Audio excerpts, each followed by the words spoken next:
सीकर शहर में आवारा पशुओं के चलते पूर्व में कई लोगों की मौत हो चुकी है तो कई लोग अस्पताल पहुंच चुके हैं। नगर परिषद की अनदेखी के चलते आमजन को इन आवारा पशुओं से भय लगा रहता है। बाजार में त्योहारी सीजन के दौरान भी आमजन बाजार में आने जाने से कतराता रहता है, क्योंकि बाजारों में आवारा पशुओं की भरमार है और आवारा सांड आए दिन सड़कों पर धमा चौकड़ी मचाते रहते हैं। इन आवारा पशुओं की वजह से कई लोग अस्पताल में पहुंच चुके हैं और ये सिलसिला सिर्फ अस्पताल तक जाने तक ही सीमित नहीं है, बल्कि इन आवारा पशुओं की चपेट में आने से कई दुखद घटनाएं भी घटित हो चुकी हैं।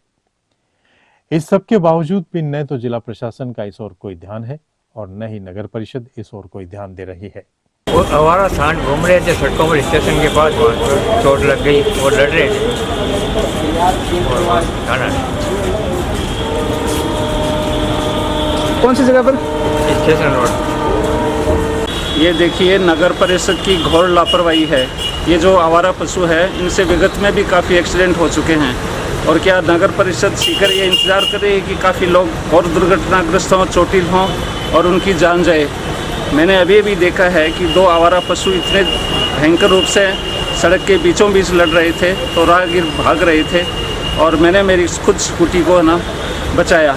तो मैं नगर परिषद से पुरजोर अपील करता हूँ कि इस समस्या की ओर ध्यान दें और जो सीकर के सौंदर्य के लिए कितना पैसा जनता की गाड़ी कमाई का खर्चा हुआ है, उसकी भी रक्षा करें। ये आवारा पशु जो भी पेड़ पौधे लगाए हैं उनको खा रहे हैं, राहगीरों को नुकसान पहुंचा रहे हैं, तो नगर परिषद को निश्चित रूप से इसकी तरफ ध्यान देना चाहिए। और मैं नगर परिषद से ये अपेक्षा करूंगा कि वो इसके लिए कोई स्थायी और नीतिगत निर्णय ले, जिससे भविष्य में ये जो समस्या है उसका आमूल रूप से निर्मूलीकरण किया जा सके। Thank you. क्या नाम है सर आपका? राम सिंह शेखावत। दिन भर आवारा पशु बीच सड़क पर धमा चौकड़ी मचाते रहते हैं। शहर की सड़कों पर सांड रास्ता रोके बैठे रहते हैं। यही नहीं, बाजारों में खुलेआम घूम रहे इन आवारा गाय और सांडों की चपेट में आने से लोग घायल हो रहे हैं। लेकिन फिर भी नगर परिषद प्रशासन का इस ओर कोई ध्यान नहीं है। बात यहीं खत्म नहीं होती है। इन आवारा पशुओं के कारण शहर की मुख्य सड़कों पर लाखों रुपयों की लागत से लगाए गए नए पेड़ पौधे भी इनकी चपेट में आ रहे हैं, जिससे शहर की सुंदरता और हरियाली को नुकसान हो रहा है।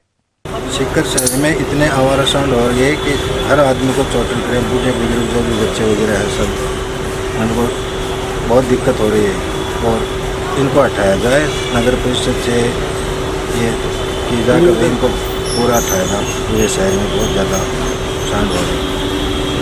नगर परिषद ने इतने रुपए लगाकर जो सौंदर्यीकरण किए, ये पेड़ पौधे लगाए हैं, तो फिर ये आवारा सांड इनको क्या कर रहे हैं? इनको उखाड़ के फेंक दिए हैं सब और खा रहे हैं बार बार, और ये बहुत परेशान कर रहे हैं। जो बड़े बुजुर्ग आदमी हैं, मोटर गाड़ियाँ वो भी लड़ रहे हैं तो उनको भी नुकसान हो रहा है। शहर के लोगों का कहना है कि जल्दी ही प्रशासन इस ओर ध्यान नहीं देगा तो बड़ा हादसा भी हो सकता है। समस्या ये है सर कि जो जितने भी पेड़ पौधे लगाए गए हैं शहर के अंदर, जगह जगह नगर परिषद ने लगाए हैं, तो और ये आवारा पशु है ना, जो आवारा सांड है, उनको नष्ट कर रहे हैं और इनकी वजह से एक्सीडेंट भी बहुत हो रहे हैं। ऐसे ही घूम रहे हैं, नगर परिषद इसकी कोई कार्रवाई नहीं कर रही है। क्या नाम आपका? मेरा नाम राजेश। शहर के राम सिंह शेखावत, राजेश कुमार, रमाकांत, राजेश जोगी, भंवरलाल सहित अनेक लोगों ने बताया कि शहर में एक बड़ी गौशाला है और नंदीशाला है। इसके बावजूद भी सैकड़ों आवारा गायें और सांड सड़कों पर घूम रहे हैं। हादसों के बाद भी जिला प्रशासन और नगर परिषद प्रशासन का इस ओर कोई ध्यान नहीं है। हाल ही में नगर परिषद ने लाखों रुपयों की खर्च करके शहर की सभी प्रमुख सड़कों पर पेड़ पौधे लगाए थे, लेकिन आवारा पशुओं का कोई इंतजाम नहीं किया। ऐसे में यह हरियाली दिनों पर दिन खराब होती जा रही है।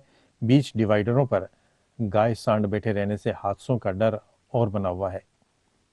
रोज नगर परिषद और जिला प्रशासन के अधिकारी इन सड़कों से गुजरते हैं, लेकिन फिर भी समस्या को नजरअंदाज कर आगे बढ़ जाते हैं। किसी को भी अपनी नैतिक जिम्मेदारी याद नहीं है, फिर चाहे किसी बेबस व्यक्ति की जान ही क्यों न चली जाए।